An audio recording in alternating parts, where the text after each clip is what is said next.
बच्चों, देखिए आज हम आपको बहुत बच्चे क्या सोचते हैं। आज हम आपको एक इम्पॉर्टेंट बात बताने जा रहा हूँ। हमारा पूरा वीडियो देखिए, तभी हमारी हर बात को आपको समझ में आ जाएगी। बहुत बच्चे क्या काम करते हैं, हाई स्कूल पास करने के बाद में उनका कुछ समझ में आता है कौन सा सब्जेक्ट चूज करें। जबकि हाई स्कूल में सभी सब्जेक्ट पाए जाते हैं। विज्ञान वर्ग का कोर्स होता है, आर्ट साइड भी होते हैं, सब चीज़ होता है। हाई स्कूल एक जनरल सब्जेक्ट उसमें रहते हैं। लेकिन हाई स्कूल पास करने के बाद में बहुत लोग सोचते हैं हम इंटर में कौन कौन सब्जेक्ट लें। तो उसके लिए हमारे पास, अगर विज्ञान में एडमिशन लेना है विज्ञान वर्ग में, तो इसमें एक मैथमेटिक्स ग्रुप होता है, एक बायो ग्रुप होता है। ये ग्रुप होते हैं, एक होता है मैथ ग्रुप। आप जानते हैं एक मैथ ग्रुप होता है, एक बायो ग्रुप होता है। बायो ग्रुप लेना उचित है कि मैथमेटिक्स पर उचित। बहुत से लोग क्या काम करते हैं, हाई स्कूल में देखा उन्होंने गणित में, मैथमेटिक्स में कम नंबर आए। अगर मैथमेटिक्स में कम नंबर आए तो सोचते हैं चलो बायो ले लो, लेकिन आगे के बारे में नहीं सोचते हैं कि हमको क्या बनना है। आगे पढ़ाई करने के बाद डॉक्टर बनना है या हमें इंजीनियर बनना है, उसके बारे में सोचते नहीं है। एक बायो ले लिया या मैथ ले लिया, जिसमें नंबर ज़्यादा आ गए वही सब्जेक्ट ले लिया इंटर में। ऐसा नहीं है। अगर मैथमेटिक्स में कम भी नंबर आते हैं, आपको रुचि है इंजीनियर बनने की, तो आप मैथमेटिक्स सब्जेक्ट लीजिए। बहुत से ऐसा होता है कि जहाँ से आपने हाई स्कूल पास किया वहाँ पर इंटर क्लास लगे हुए हैं, वहाँ पर मैथ है ही नहीं, मैथ सब्जेक्ट है ही नहीं है। तो आपने सोचा कि यहाँ पर मैथमेटिक्स नहीं है, बायो है, तो हम बायो ही ले लें। ऐसा नहीं है। पढ़ने के लिए अपना एक उद्देश्य बनाना चाहिए। अगर बायो लेते हैं तो डॉक्टर लाइन में जाना चाहिए, और अगर मैथमेटिक्स लेते हैं इंजीनियर है। मैथमेटिक्स की ब्रांचेस बहुत हैं। मैथ वाला एक मैथ सब्जेक्ट ऐसा सब्जेक्ट है जिसमें बहुत लेबर करना पड़ता है, मेहनत करनी पड़ती है, और मेहनत का फल अवश्य मिलता है। बायो में अगर मेहनत नहीं करेंगे तो नंबर तो आ ही जाते हैं, आप पास भी होते हैं, लेकिन उसके फल सीमित हैं। मैथमेटिक्स का एक विशाल क्षेत्र है जिसमें कई चीज़ों में आप जा सकते हैं, चाहे बैंक में जाएं या IAS PCS की तैयारी करें या टीचर की बनने की तैयारी करें या कुछ भी करें। आप देखिए कि मैथमेटिक्स एक सब्जेक्ट ऐसा है, हाई स्कूल में कंपलसरी सब्जेक्ट है लड़कों के लिए। तो होता क्या है, इसमें वैकेंसी जब LT गेट की निकलती है या प्रवक्ता निकलती है तो इनकी संख्या अधिक होती है। जैसे हिंदी में पता नहीं LT गेट वैकेंसी, TGT की वैकेंसी निकली, उसमें हज़ारों वैकेंसियाँ होती। ऐसे मैथमेटिक्स वाले हज़ारों मांग गया। लेकिन मैथमेटिक्स हर आदमी नहीं पढ़ता है, क्योंकि इसमें मेहनत पड़ती है। लेकिन अगर मैथमेटिक्स से आपने इंटर कर लिया तो चांस आपके इंजीनियरिंग जाने के लिए, और पॉलीटेक्निक है, और SBT मतलब BTech वगैरह भी जाने के लिए आप तैयारी कर सकते हैं। तो आज हम आपको, अगर आपको सब्जेक्ट बेसिक है देखा जाए, ये मैथमेटिक्स सब्जेक्ट बेस्ट है, इसको छोड़िए नहीं, नॉट इसको नहीं छोड़िए। अगर उस कॉलेज में मैथमेटिक्स नहीं भी है तब भी आप दूसरे कॉलेज में एडमिशन लेकर मैथमेटिक्स से इंटर कर सकते हैं। इसमें मेहनत करनी पड़ती है, इसलिए जो लोग मेहनत करते हैं उनको उसको फल जरूर मिलता है, अच्छी नौकरी मिलती है। इसलिए हमारी तो ये है, मैथमेटिक्स में इंटर में कम नंबर के कोई परवाह मत कीजिए। हमारे भी तो नंबर कम थे इंटर में, हाई स्कूल में, लेकिन हमने इंटर मैथमेटिक्स ली तो अच्छे नंबर आ गए। तो इसमें बायोलॉजी लें या मैथ ग्रुप बेस्ट है। अच्छा, उसके बाद में बहुत से लड़के क्या काम करते हैं, इंटर कर लेते हैं मैथमेटिक्स से, इंटरमीडिएट मैथमेटिक्स कर लेते हैं या बायोलॉजिस्ट कर लेते हैं। तो जब वो BSc में एडमिशन लेते हैं तो BSc में एक कंबाइन सब्जेक्ट होता है, केमिस्ट्री फिजिक्स मैथ, या chemistry physics biology, zoology botany chemistry. जो बायोलॉजी वाले होते हैं वो BSc में कौन सब्जेक्ट रखते हैं, जूलॉजी बॉटनी और केमिस्ट्री। और इंटर में BSc में मैथमेटिक्स वाले क्या रखते हैं, फिजिक्स केमिस्ट्री और मैथ। लेकिन BSc में क्या होता है, बायोलॉजी के 2 पार्ट हो जाते हैं, जूलॉजी बॉटनी और केमिस्ट्री। बहुत इस बायोलॉजी के कॉम्बिनेशन है जूलॉजी बॉटनी और केमिस्ट्री BSc में, और BSc मैथमेटिक्स वाला का कॉम्बिनेशन है फिजिक्स केमिस्ट्री और मैथ। जब कभी आप टीचर की वैकेंसी निकालते हैं LT गेट में, तो इसमें 2 ब्रांचों में फॉर्म भर सकते हैं, अप्लाई कर सकते हैं। एक तो ये मैथमेटिक्स का ग्रुप है, ये मैथ ग्रुप वाले इसमें भर सकते थे, साइंस में, साइंस एंड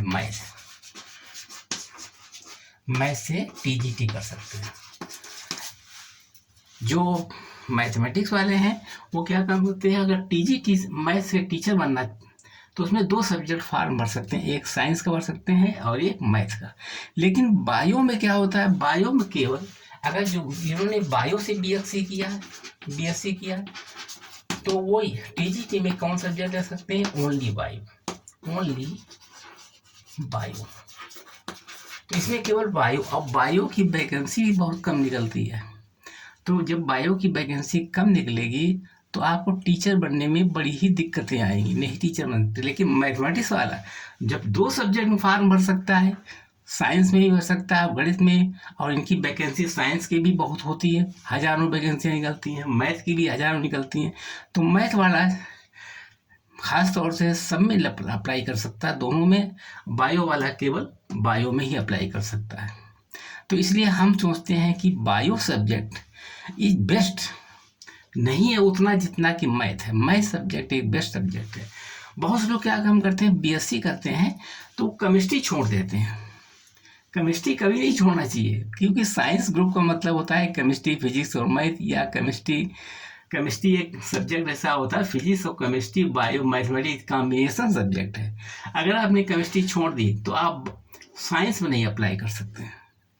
तो केमिस्ट्री छोड़ करके बहुत लोग मिलिट्री साइंस ले लेते हैं, और जियोग्राफी भी मिल जाती है। कोई कॉलेज ऐसे, डिग्री कॉलेज ऐसे होते हैं, वो केमिस्ट्री की जगह पर मिलिट्री साइंस दे देते हैं, और केमिस्ट्री की जगह पर वो जियोग्राफी भी दे देते हैं, इकोनॉमिक्स भी मिलती है।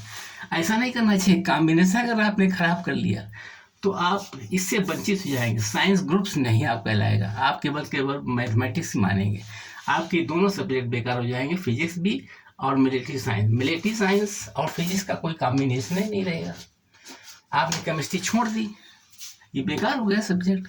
तो हमारी राय है आप ध्यान रखिए इस बात का, सब्जेक्ट का कॉम्बिनेशन नहीं बिगड़ना चाहिए, और आपको अपनी सब्जेक्ट की चॉइस बहुत सोच समझ लेना चाहिए, समझ कर लेना चाहिए, जिससे आकर भविष्य में आपका काम उचित बन सके।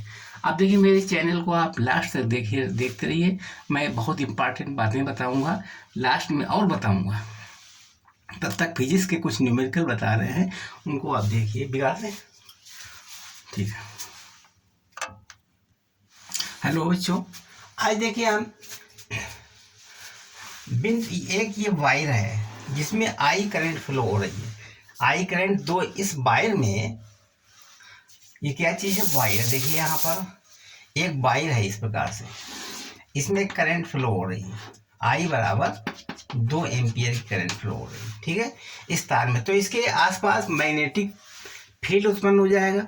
मैग्नेटिक फील्ड बिंदु P पर, मान लीजिए कोई पॉइंट P है, यहाँ पर मैग्नेटिक फील्ड ज्ञात करना है। तो हम जानते हैं कि इसको कैसे ज्ञात करेंगे। सबसे पहले इसका परपेंडिकुलर मिला देंगे। परपेंडिकुलर डिस्टेंस कितना है, मान लीजिए 10 मीटर है, 10 है, यहाँ पर कितना है 10 मीटर। अब यहाँ से मान लीजिए इसका एक सिरा, यहाँ से एक सिरा ये है, यहाँ से अगर हम एंगल नापें तो ये मान लीजिए 45 अंश है, ये 45 डिग्री। और यहाँ से नीचे से एंगल नापें, ये इस टाइप से ये नापें तो ये 30 डिग्री है। तो बिंदु P पर मैग्नेटिक फील्ड कितना होगा, मैग्नेटिक फील्ड एट P। अब देखिए यहाँ पर वायर में करंट फ्लो हो रही थी, यहाँ से ये 45 डिग्री, ये बन जाए 10 डिग्री, ये आई एम्पियर। अभी हम पिछले लेक्चर में बता चुके थे, बी का मान निकाल, एक पतले वायर में बी का मान निकालने फार्मूला बना चुके थे, 4 pi I upon a sign φ1 plus sign φ2, ये हम बता चुके थे। अब देखिए इसमें साई बी बराबर कितना हो गया, म्यू नॉट अपान 4 पाई, आई कितना है, आई इसमें 2 एम्पियर धारा बह रही है, और ए कितना, यहाँ से यहाँ तक का डिस्टेंस है 10 मीटर, 10 मीटर, तो 2/10 हो गया। अब इसके बाद साइन φ1 ये कहलाता है, ये क्या है φ1, और ये कहलाता है φ2। φ1 मान कितना है 0.45, साइन 45 प्लस साइन 30, आप जानते हैं साइन 30 हो गया। अब इसकी वैल्यू लिख दीजिएगा, आप कैलकुलेट कर लीजिए तो b बराबर हो जाएगा म्यू नॉट अपान 4 पाई का मान होता है 10 to power minus 7 upon 2 upon 10। Sine 45 मान होता है 1 अपान √2 प्लस 1 अपान 2। अब सॉल्व करिए, इसका मान कितना हो गया, b बराबर 10 टू पावर माइनस 6 हो गया, 10 ऊपर चले गए, इंटू 2 और यहाँ हो गया 2 इंटू, यहाँ पर एलसीएम सॉल्व कर लीजिए, इतना ये आएगा, इसको सॉल्व करिए, कोई दिक्कत नहीं, इसको यही मान आ गया ना, कंप्लीट हो गया। दूसरा क्वेश्चन देखिए, बिगाड़ दें इसको। अब देखो यहाँ पर एक स्क्वायर है, यहाँ पर स्क्वायर है, करंट इधर फ्लो हो रही, ये भी करंट इधर फ्लो हो रही इधर। अब जब करंट इधर फ्लो हो रही, यहाँ से लेकर भी स्क्वायर को बना लीजिए। यहाँ पर एक स्क्वायर है, ये फिर से देख लीजिए, ये हमारा एक स्क्वायर है,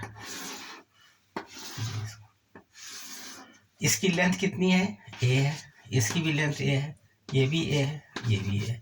इसके सेंटर पर बिंदु ओ लीजिए, इस बिंदु पर मैग्नेटिक फील्ड निकल, यहाँ पर करंट इधर फ्लो हो रही, ये आई करंट इधर फ्लो हो रही और इधर आई करंट फ्लो हो रही, यहाँ पर आई करंट फ्लो हो रही।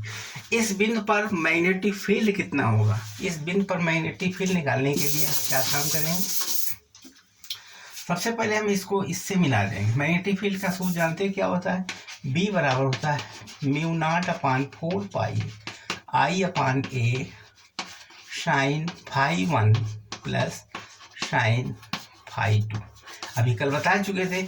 अब यहाँ पर आई करंट इसमें फ्लो हो रही है, आई ए क्या है, ए यहाँ से यहाँ तक का ए डिस्टेंस क्या होता है, यहाँ से यहाँ तक का, मान लीजिए इसको हम यल मान लें, यल कह लीजिए, बात यल कह लीजिए, इसको एल हो गई, ए उसमें लिखा हुआ, ए डिस्टेंस ये होता है। हमेशा इस पॉइंट पर मैग्नेटिक फील्ड याद करना है, मैग्नेटिक फील्ड मतलब बी जो याद करना है, बी एट पॉइंट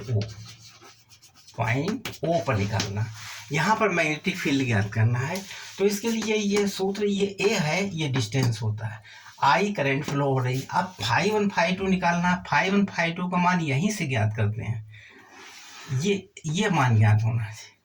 यहाँ जहाँ से निकालते हैं बिंदु P मान लीजिए इसको, यहाँ से निकालते हैं वही एंगल होना चाहिए। ये एंगल कितना है, अब तुम जानते हो ये एंगल 90 अंश है पूरा, तो ये हो जाएगा 45।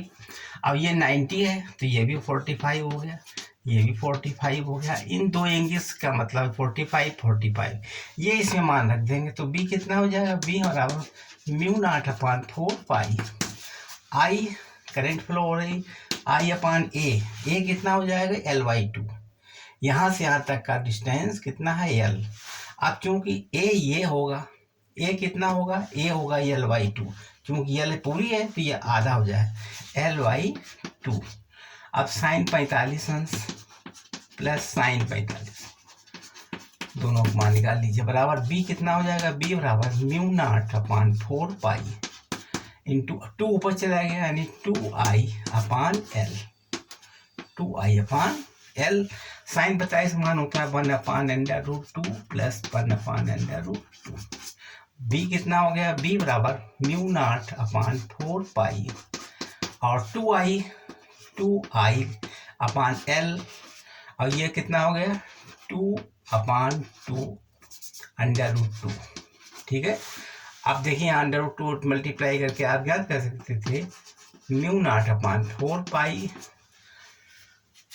म्यू नॉट अपान 4 पाई। अब इसका मान कितना हो गया, 2 ऊपर चला गया, 2 √2 ऊपर आ जाएगा, मत कहने मतलब हो गया, ऐसे लिख दीजिएगा 2i अपान L, 2 अपान √2। अब देखिए चलिए कोई बात नहीं, आगे बिगाड़ दें ऊपर।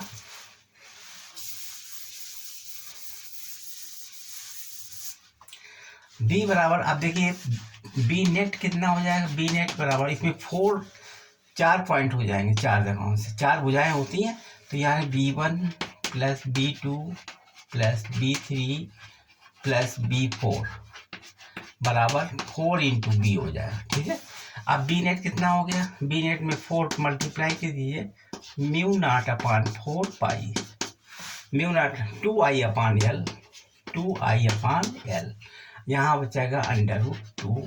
ठीक है, 2 से √2 पर आ गया। ठीक है, अब कितना हो गया इसमें मान, इतना, यही आंसर हो गया, 4 दूनी 8 8 √2 मतलब 8√2, 4 दूनी 8 2 हो गया, mu is not upon 4 pi into upon I upon L. अब इसका डायरेक्शन क्या रहेगा? डायरेक्शन आप जानते हैं, डायरेक्शन क्या रहेगा क्लास? डायरेक्शन जैसे यहाँ हमने इसको बनाया था, ठीक है, ये था, ये लगती करंट इधर फ्लो हो रही है, ये करंट इधर यहाँ पर हमें निकालना बिंदु P था। तो डायरेक्शन कैसे निकलेगा? डायरेक्शन में आप थंब को रखिए इसमें करंट की तरफ, करंट तरफ हम रखिए और इसको कर लीजिए ऊपर तरफ, तो डायरेक्शन इसका रहेगा बाहर तरफ, बाहर, आउटसाइड, आउटवर्ड, ये रहेगा डायरेक्शन बाहर तरफ, ठीक है। डायरेक्शन इसका किधर रहेगा? बाहर तरफ, ठीक, समझ गए? बिगाड़ दें। अब आगे देखिए, अगला क्वेश्चन है, एक ट्रेंगल है इसमें, कहाँ से, ये हमारा ट्रेंगल है, ट्रेंगल, यहाँ करंट इधर फ्लो हो रही, ये इधर फ्लो हो रही और ये इधर फ्लो हो रही। इसकी लेंथ कितनी? एल है, ये भी एल है, ये भी एल है। अब इसमें बिंदु ओ पर, पॉइंट यहाँ पर सेंटर पर है, B at point 4, B at O पर निकालना है।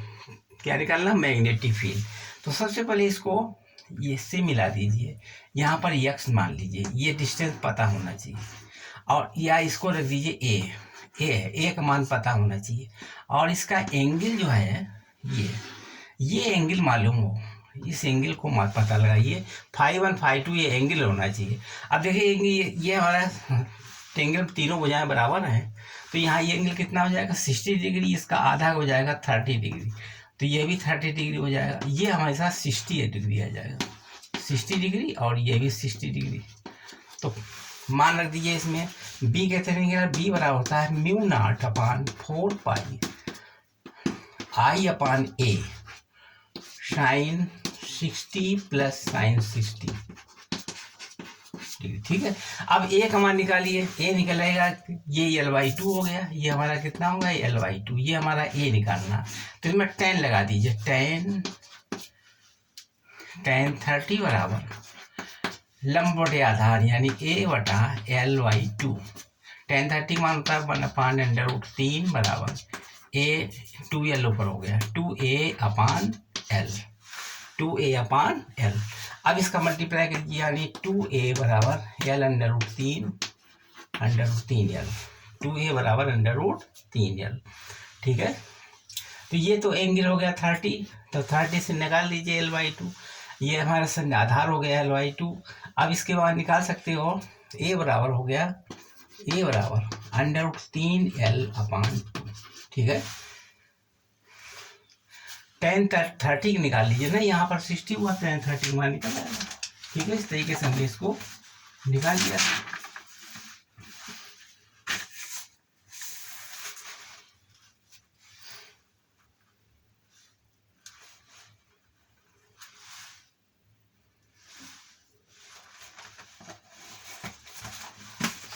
अब देखिए 10 30 मान है L/2, अब 10 30 मान होता है 1/10√3 बराबर 2 ऊपर चला गया, 2a अपॉन l, 10 30 बराबर होता है लंब बटे आधार। अब लंब कौन सा रहेगा? लंब ये होगा, आधार हमारा ये हो रहेगा, लंब कितना a, अब आधार कितना L/2, अब 2 ऊपर चला गया तो 2a, यहाँ पर देखिए मान हो जाएगा, इसका इसमें गुणा करिए, 2a√3, 2a√3 बराबर l, तो a बराबर कितना हो गया? l अपॉन 2√3, तो a का मान निकलेगा l अपॉन 2√3। अब इसमें मान रख दीजिए a का, बिगाड़ दें सर, l का मान कितना? a बराबर निकलेगा l अपॉन 2√3, ठीक है। अब l का मान निकल आया, इसमें रख दीजिएगा, मतलब यहाँ पर ये मान x निकाल लिया, a का मान निकाल लिया, यानी b बराबर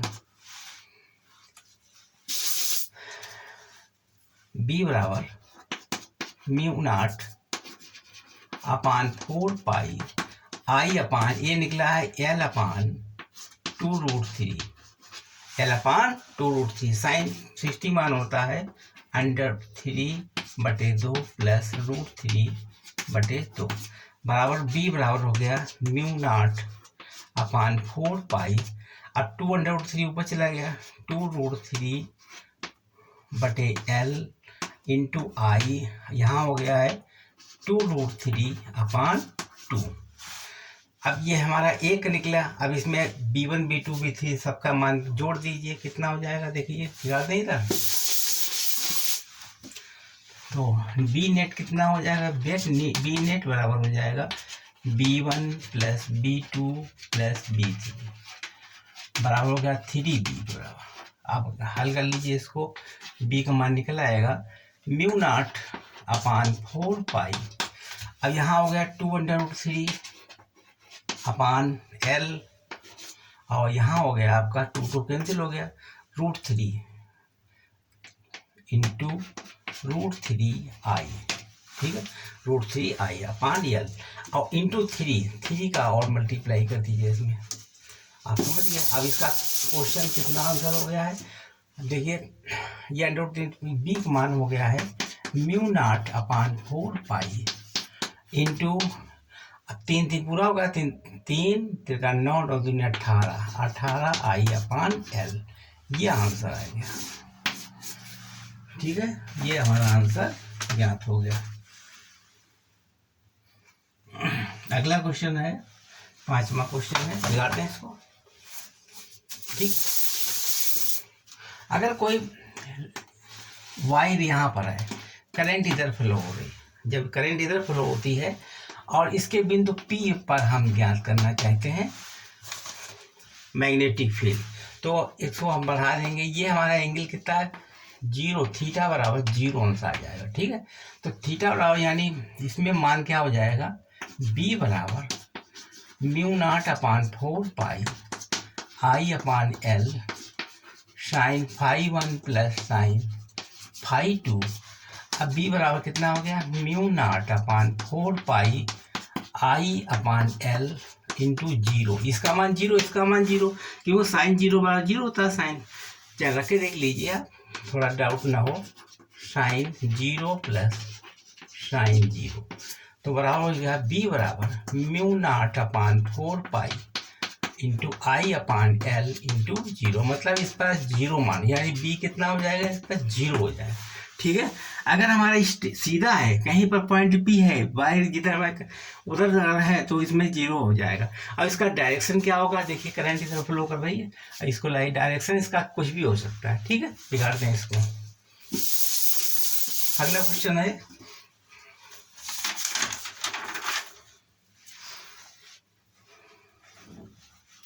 एक वायर है ये, और यहाँ पर बिंदु कि भाई यहाँ से हमको P पॉइंट पर मैग्नेटिक फील्ड ज्ञात करना। इसकी लेंथ इन्फिनिटी है, ये इन्फिनिटी लेंथ का वायर है। जब इन्फिनिटी लेंथ का वायर, इधर हमारी करंट I फ्लो हो रही है, तो जब इन्फिनिटी लेंथ होगी तो P पॉइंट से एंगल कितना बनेगा, एंगल हमेशा बस सामने जाएगा, तो एंगल इसमें φ1 हो जाएगा 90 डिग्री, और नीचे भी पैरेलल हो जाएगा, यहाँ भी φ2 का मान भी 90 हो जाएगा। जब हमारी एंगल, जब इन्फिनिटी वायर होता है, वायर की लेंथ इन्फिनिटी होगी, तो एंगल φ1 बराबर 90 हो जाएगा और φ2 बराबर भी 90 हो जाएगा इन्फिनिटी के लिए। तो इसमें फार्मूला कौन सा लगा देंगे, B बराबर μ0/4π I/A sin φ1 + sin φ2। अब B कितना हो जाएगा, B बराबर μ0/4π इंटू I/A, यहाँ पर sin 90 + sin 90, sin 90 अंश हो जाएगा दोनों, तो B कितना हो जाएगा, B μ0/4π इंटू I/A, sin 90 का मान होता है 1 + 1, तो B कितना हो गया, B बराबर होता है μ0/4π, और 1 1 2 मिल गया 2I/A। ये हमारा इन्फिनिटी लेंथ का वायर होने पर मैग्नेटिक फील्ड का मान कितना निकलेगा, V बराबर μ0/4π 2I/L। अब इसका डायरेक्शन क्या होगा देखिए, चूंकि डायरेक्शन तरफ थंब रखेंगे, इसको कर्ल करेंगे, तो हमारा अंदर तरफ डायरेक्शन बनेगा, इनसाइड, इनवर्ड, अंदर तरफ बनेगा डायरेक्शन। इसका क्या होगा, अंदर तरफ, मैग्नेटिक फील्ड का डायरेक्शन अंदर तरफ रहेगा, ठीक है। बिगाड़ दें। इसके बाद में अगला क्वेश्चन है, मान लीजिए कोई एक वायर है, ये हमारा वायर करंट I फ्लो, और इसके बिंदु P यहाँ पर मान लीजिए, P हमारा यहाँ पर है, P पॉइंट सबसे नीचे है, और यहाँ से यहाँ तक की दूरी कितनी है, D यहाँ से। तो हमें और इस D बिंदु से, और इसके बाद में जब हमने इसको आगे बढ़ाया था, यहाँ पर परपेंडिकुलर है D बिंदु से, ये हमारी दूरी है D बिंदु से यहाँ से, इसको मिला दीजिए, ये एंगल 30 है। और इसके बाद में ऊपर से एंगल, ये हमारा एंगल है 60, ये हमारा एंगल है 60। तो आप इसमें ज्ञात करके बताइए बी कितना होगा, मैग्नेटिक फील्ड बिंदु P पर मैग्नेटिक फील्ड कितना होगा। आप जानते हो मैग्नेटिक फील्ड बड़ा होता है μ0/4 पाई I/L साइन φ1 प्लस साइन φ2। अगर इसको जब गिरी ज्ञात करेंगे तो μ0/4 पाई I/L और साइन φ1 मान 60 रख देंगे, साइन 60 प्लस साइन 30। तो ये चीज़ गलत हो जाएगी, क्योंकि φ1 तो हमने इधर से ले रहे हैं ये, और φ2 जो ये परपेंडिकुलर डिस्टेंस वाली रेखा है, ये इससे लेना चाहिए आपको। इस पॉइंट से लेने के लिए यहाँ से तो आपने φ1 ले लिया, ये हमारा φ1 हो गया, लेकिन φ2 के लिए हमें ये चूज करना चाहिए, ये वाला लेना पड़ेगा φ2, मतलब 360 माइनस 30 एंगल लेना पड़ेगा, यानी φ2 मान गड़बड़ हो जाएगा, ये नहीं रहेगा। क्या रहेंगे इसमें, B बराबर μ0/4 पाई I/L साइन 60 प्लस, अब साइन, जब साइन 60 मतलब साइन 36 माइनस 30 करेंगे तो क्या हो जाएगा, माइनस साइन 30 हो जाएगा, माइनस साइन 30 होगा, तो यहाँ पर रहेगा माइनस साइन 30। ठीक है, जब इतना मान रखेंगे साइन 60 माइनस 30 तो साइन 30 हो जाएगा, मतलब यहाँ पर 330 अंश कोण बनेगा, 330 अंश निकालेंगे तो ये साइन 30 आ जाएगा। अब साइन 30 मान रख दीजिए, B बराबर μ0/4 पाई इंटू I/L, यहाँ हो गया साइन 60 मान कितना होता है, √3/2 माइनस 1/2। अब आप सॉल्व कर लीजिए इसको, ठीक है। तो B और R कितना हो गया, μ0/4 पाई इंटू I/L √3/2 हो जाएगा, ये मान आ गया, ठीक है, √3 माइनस 1/2। इस तरीके से। अब इसका डायरेक्शन क्या होगा, डायरेक्शन आप जानते हो, इसको अंगूठा इधर लगाइए और इसको कर लीजिए तो इनवर्ड डायरेक्शन हो जाएगा, इनवर्ड अंदर तरफ हो जाएगा डायरेक्शन, ठीक है। इस तरीके से हमने इसको ज्ञात कर दिया। आप देखिए y इतना था, इसमें 60 अंश था, तो यहाँ पर ये 30/φ2 नहीं होगा, φ2 निकालने के लिए यहाँ से लेना पड़ेगा, बस ये वाला परपेंडिकुलर लाइन से ऐसे लेना पड़ेगा, तब आएगा φ2। बिगाड़ दें इसको, समझ गए इसको, ठीक है। आगे देखिए अगला क्वेश्चन,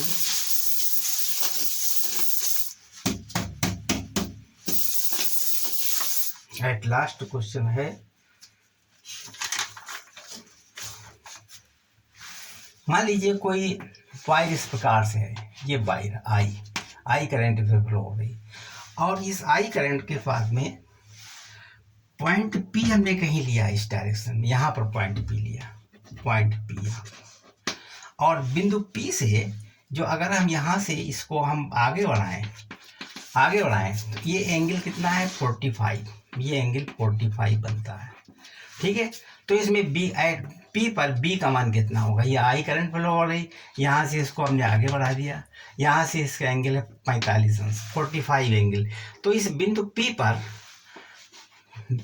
B का मान कितना होगा, B बराबर होता है μ0/4 पाई I/L I/A sign φ1 plus sign φ2। आप जानते हैं, तो B बराबर हो जाएगा μ0/4 पाई, I कितना है, I है A ज्ञात करना है, A कितना हो जाएगा, A हमारा ये रहेगा, यहाँ से परपेंडिकुलर मान, ये हमारा A रहेगा, ये A होगा, ठीक है, ये A लिख दीजिएगा। अब एंगल पता लगाइए, साइन φ1 और φ2 मान, φ1 बराबर क्वेश्चन और φ2 बराबर आल्सो क्वेश्चन, कितने होंगे φ1। अब φ1 हमेशा P से लिया जाता है, φ1 P से, ये 45 अंश का कोण है, तो ये भी 45, क्योंकि ये 90 है, ये हमारा था 90 हो गया, तो ये भी 45 हो गया। जब ये 45 है बिंदु ए से तो फाई 1 तो 45 हो जाएगा, और फाई 2 कितना होगा? फाई 2 निकलने के लिए इससे घुमा के इधर ले जाएंगे, यहाँ से मूव किया और इसको हम घुमाते हुए यहाँ तक लाएंगे। ठीक है,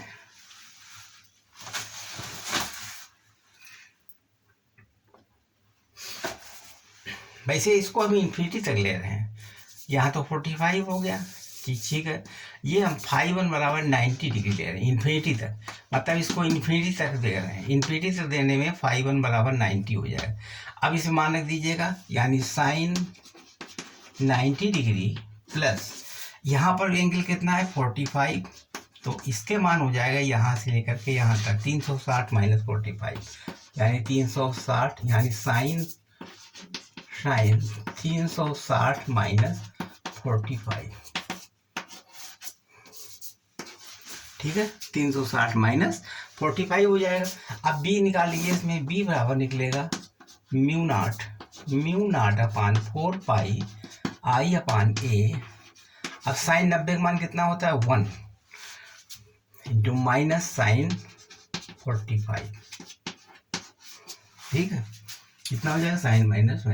अब हल कर दीजिए, b बराबर mu naught upon 4 pi I upon A 1 minus 1 upon under root, ये आप सॉल्व कर लीजिए। ठीक है, निकल आए मान।